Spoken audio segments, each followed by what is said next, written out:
আল্লাহ পাক রব্বুল আলামিন বলেন, ওয়াইলুল লিল মুতাফফিফিন, ওয়াইলুল লিল মুতাফফিফিন আল্লাযীনা ইযা ইক্তালু আলান নাসি ইস্তাওফুন। আমার দিকে তাকাই ভাই, ওনাদের দিকে না, আমার দিকে তাকান একটু। আল্লাহ তাআলা বললেন, ওয়াইলুল লিল মুতাফফিফিন, ধ্বংস অনিবার্য তাদের জন্য যারা মাপে কম দেয়। মাপে কি দেয়? ওয়াইলুল লিল মুতাফফিফিন, ধ্বংস তাদের জন্য যারা ওজনে কম দেয়। আল্লাযীনা ইযা ইক্তালু আলান নাসি ইস্তাওফুন, আল্লাযীনা ইযা ইক্তালু আলান নাস ইস্তাওফুন, তবে মানুষের থেকে তারা যখন মেপে আনে, ওজন করে আনে, তখন পরিপূর্ণভাবে আনে। আল্লাযীনা ইযা ইক্তালু আলান নাসি ইস্তাওফুন ওয়া ইযা কালুহুম আও ওয়াজানুহুম ইখসিরুন, তবে তারা যখন মানুষকে কিছু মেপে দেয় অথবা মানুষকে কিছু ওজন করে দেয়, তখন আবার কম দেয়। কি দেয়? তখন আবার কম দেয়। তাহলে আল্লাহ বললেন, ধ্বংস তাদের জন্য যারা মাপে কি দেয়? মুতাফফিফিন অর্থ হলো ওজনে কম দেওয়া। ওজনে কি দেওয়া? আর ওজনে যারা কম দেয়, তাতফিফ অর্থ ওজনে কম বেশি করা। তাতফিফ অর্থ কি ভাই? ওজনে কম বেশি করা, এটাকে আরবিতে বলে তাতফিফ। আর এই কামটা যারা করে তাদেরকে বলে হয় মুতাফফিফ। তাদেরকে কি বলে? মুতাফফিফ। আমার লগে বলেন, ওজনে কম দেওয়া, মাপে কম দেওয়া, এটাকে আরবিতে বলে হচ্ছে তাতফিফ। কি বলে? তাতফিফ। আর এই কাজটা যারা করে, অর্থাৎ যারা মাপে কম দেয়, তাদেরকে বলে মুতাফফিফ। তাদেরকে কি বলে? তাকে বলে মুতাফফিফ। এক বচনে মুতাফফিফ, বহু বচনে মুতাফফিফিন।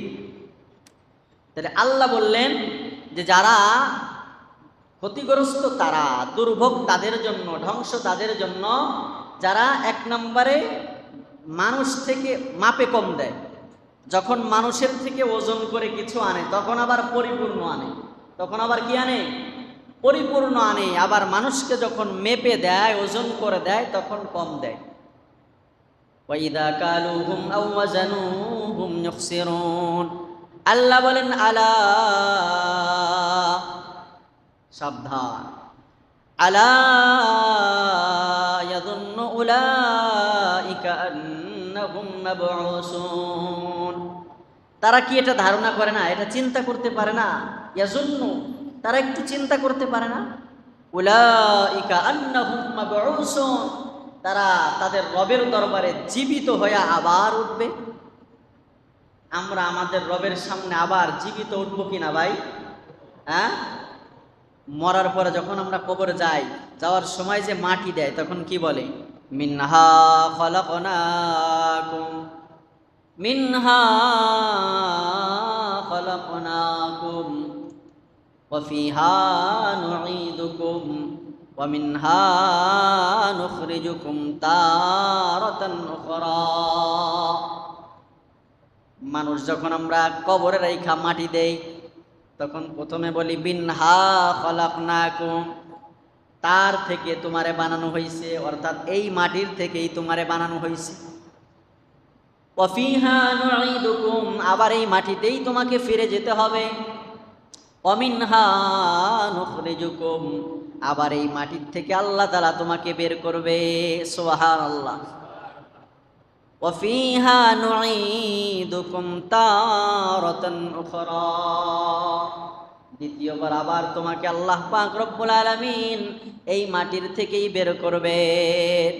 এইখানে এটা যদিও আমার আলোচনার বিষয় না, মুফাসসিরিন ইকরাম বলছে, আল্লাহ বলছেন মিনহা, আমার দিকে খেয়াল করেন, মিনহা, এই মাটি থেকে তোমাকে কি করা হয়েছে? বানানো হয়েছে। মুফাসসিরিন ইকরামে এক তাফসীর লিখছে, এই জন্য দুনিয়ার যেইখানের মাটি দিয়ে যেই বান্দারে বানানো হয়েছে, বুঝলেন, দুনিয়ার যেইখানের মাটি দিয়ে যেই বান্দারে বানানো হয়েছে, ওই বান্দার শেষ সমাধি কবর ওইখানেই হবে। সুবহান। এই জন্য আল্লাহ বলছে মিনহা খালাকনাকুম, এই মাটির থেকে তোমারে বানানো হয়েছে, আবার এই মাটিতেই তোমারে দাফন করা হবে। তাহলে যার কবর যেখানে, বুঝতে হবে দুনিয়ার ওই জায়গার মাটি দিয়ে আল্লাহ তাআলা তারে বানাইছে। সুবহানাল্লাহ, এত আসতে বললেন। তাহলে আল্লাহ বলে মানুষকে একটু চিন্তা করতে পারে না, যখন মাপে কম দেয়, ওজনে কম দেয়, একটু চিন্তা করতে পারে না যে ইয়াজুন্নু উলাইকা আন্নাহুম মাবউসুন, তাদেরকে আমি আল্লাহ আবার জীবিত করে আমার সামনে উপস্থিত করব? একটু চিন্তা করতে পারে না? কোন দিন আল্লাহ কোন দিন আপনি উপস্থিত করবেন, কোন দিন আপনি মানুষকে জীবিত উপস্থিত করবেন? আল্লাহ বলেন লিয়াউমিন আযীম, এক মহাদিবসে আমি মানুষকে কি করব? জীবিত আমার সামনে দণ্ডায়মান করব। কিভাবে? আল্লাহ তাআলা 16 নম্বর পারার আরেক আয়াতে বলে ওয়ায়াতিহি ইয়াউমাল কিয়ামাতি ফারদা, আল্লাহ বলে আমার সামনে জীবিত একদিন মানুষকে উঠাম।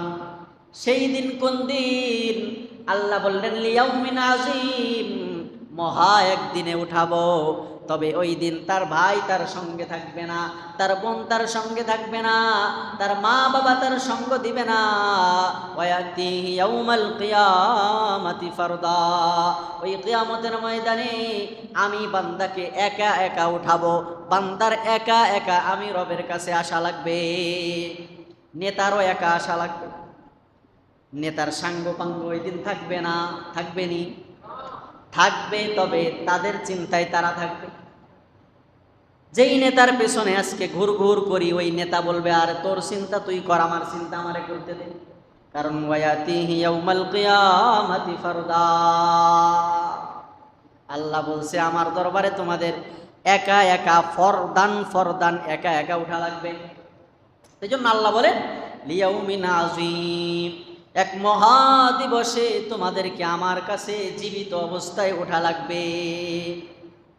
ইয়াউমা ইয়াকুমুন নাসু লিরাব্বিল আলামিন, আল্লাহ বলেন ইয়াউমা ইয়াকুমুন নাস, মানুষদেরকে খাড়া হওয়া লাগবে, দাঁড়ানো লাগবে, দণ্ডায়মান হওয়া লাগবে।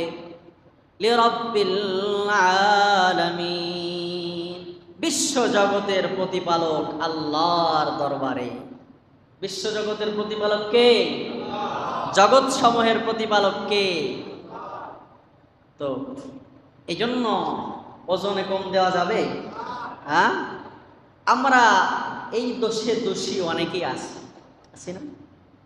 যখন কারো থেকে কিছু আনি তখন খুব সুন্দর বয়ান দেই, ভাই কোরআনে কিন্তু আল্লাহ মাপে কম দেওয়ার ব্যাপারে শাস্তির কথা বলছে, মাপে ঠিক মতো দিও, কিন্তু কম দিও না, কিন্তু ঠিক আছে, সুন্দরভাবে দিও, ওজনে কম দিও না, মানুষকে ঠকাইতে হয় না, ঠকাইলেই আল্লাহর আদালতে এটা দেওয়া লাগে, এটা বয়ান দিয়ে আনি। কিন্তু যখন আবার নিজেরা মাপতে যাই কাউরে দেওয়ার জন্য, তখন এই বয়ান তখন আর থাকে না, এই বয়ান তখন হজম হয়ে যায়। কি হয়ে যায়? এই বয়ান হারায়া যায়। তখন কোনো মতো খালি দিতে পারলেই সারে, আরে ভাই নেন, একটু যদি কম টম পরে দিলে মাফ করে দিয়েন, একটু কম টম বললে কি করে দিয়েন?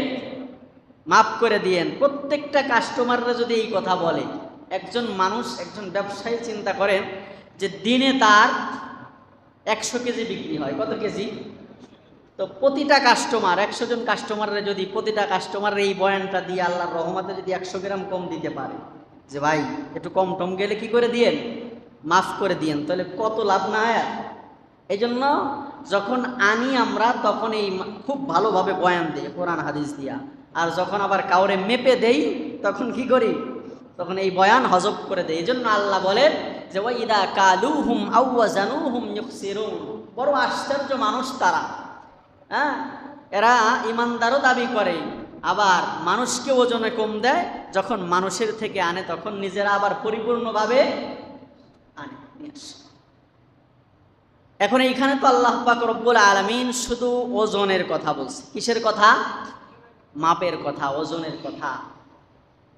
মুফাসসিরিন একরাম এই আয়াতগুলোর তাফসীরের মধ্যে যে কথাটা এনেছেন সেটা হলো, যেখানে আল্লাহ তাআলা তো ওজন দিয়ে বুঝাইছে, শুধু ওজন না, যার যতটুক হক আছে তার হক থেকে কম যদি কেউ দেয় সেই মুতাফফিফ। সেই কি? মুতাফফিফ। যেমন কোনো ভাই যদি বোনরে ঠকায়, ভাই যদি কি করে? বোনরে ঠকায়, বাপের সম্পত্তি ঠিকঠাক মতো না দেয়, তাহলে সেও মুতাফফিফ, তার জন্য দুর্ভোগ কিয়ামতের ময়দানে। কোনো বস যদি তার কর্মচারীকে ঠকায়, তার অধীনস্থ যারা আছে তাদেরকে ঠকায়, সেই বসও মুতাফফিফ, তার জন্য কিয়ামতের ময়দানে দুর্ভোগ আছে। কোনো শ্রমিক, কোনো কর্মচারী, সে যদি মালিকের কাছে ফাঁকি দেয়, মুফাসসিরিন একরাম বলে সেও মুতাফফিফ, কিয়ামতের ময়দানে তাকেও আল্লাহ এই তাতফিফের কাতারে দাঁড় করাবে, তাকেও আল্লাহ তাআলা শাস্তি দিবেন। অনেক কর্মচারী আছি আমরা, আমাদের মালিকের সাথে কাজ যতটুক দেওয়ার কথা অতটুক দেই না, কিন্তু আমরা বেতন পরিপূর্ণ নেই। আসি না? নাই? এখানে মনে হয় নাই। হ্যাঁ, এমন ফাঁকি দেওয়া পাবলিক আছে না নাই? আপনাদের কথা কি বলবো, অনেক আলেমও আছি আমরা, আমরা ফাঁকি দিই। ঠিক আছে, মাদ্রাসায় পড়াই বা আমাদের খেদমতের যে টাইমটুক, ঠিক আছে, বলা যে আমরা এতটুক পরিমাণ এই খাদিয়ার বিনিময়ে পড়ামো বা ক্লাস করামো, অনেক সময় ফাঁকি দিই। আর স্কুলের কথা তো বাদই দিলাম, ওখানে তো ফাঁকি ঝুঁকি চলেই না, তাই না? হ্যাঁ, চলে।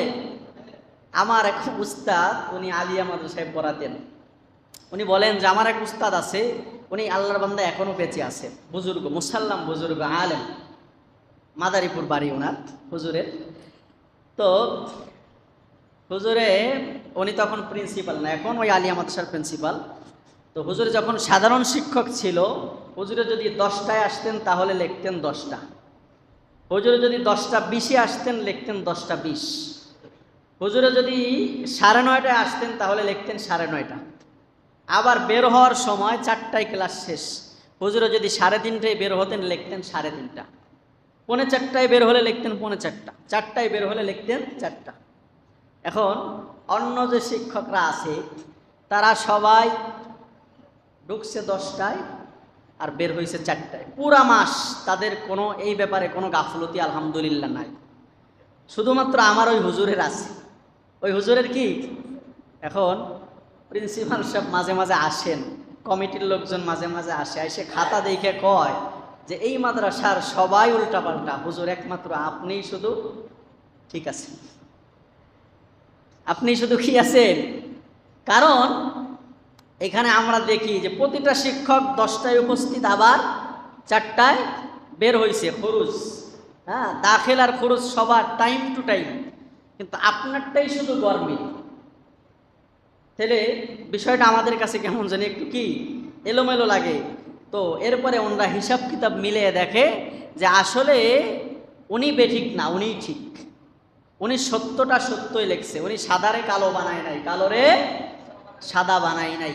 স্কুল, কলেজ, ইউনিভার্সিটি, হসপিটাল, কোন যেইগুলা আছে, অফিস আদালত, এইগুলো অহরহ চলতেছে, এইগুলা বাস অহরহ। বিশেষ করে সরকারি যেই সমস্ত অফিস আদালত আছে, এগুলো যে কত খামখেয়ালি হয়, বেশি যদি আমি ধরায় দেই তাহলে আমার এখানে আমার আবার শত্রু হয়ে যান আপনারা, এজন্য অত ধরানোর আমার দরকার নাই। শুধু এতটুকু বলি যে হাসরের ময়দানে আপনাকেও আল্লাহ তাআলা এই মাপে কম দেওয়ার কাতারের মধ্যে ঢোকায়া, আপনারেও হারাম খোরের মধ্যে ঢোকায়া শাস্তি দিবেন, নাউজুবিল্লাহ।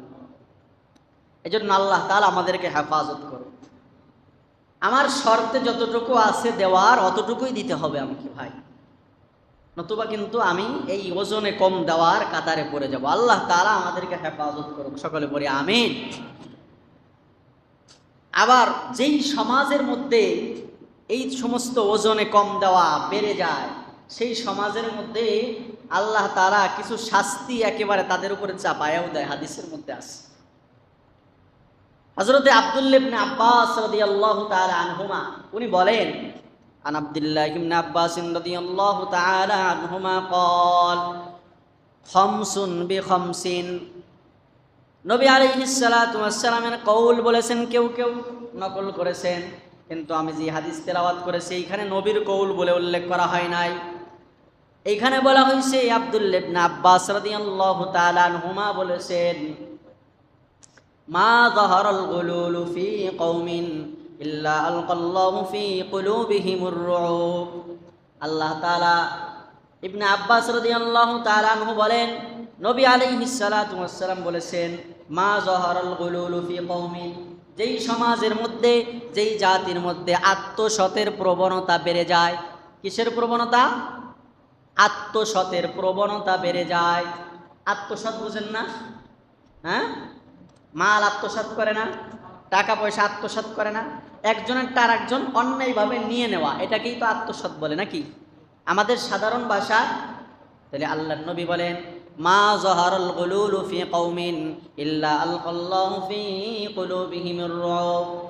যেই জাতির মধ্যে আত্মসতের প্রবণতা বেড়ে যায়, ওই জাতির উপরে, ওই কওমের উপরে আল্লাহ তাআলা ভয় ঢেলে দেয়।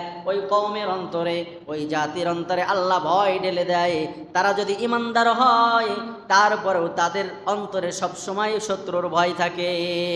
বর্তমানে আমরা যারা ঈমানদার আছি, 200 কোটি বা 400 কোটি মুসলমান আছি, আমাদের অন্তরে কাফেরদের ভয় আছে না নাই? মিথ্যা কথা কয়েন না ভাই, মিথ্যা কথা কয়েন না। মসজিদে বসে আছে না নাই? আমেরিকারে ডরান না? ডরান না? ইসরায়েলের ভয় পান না? হ্যাঁ, ইন্ডিয়ারে ভয় পান না?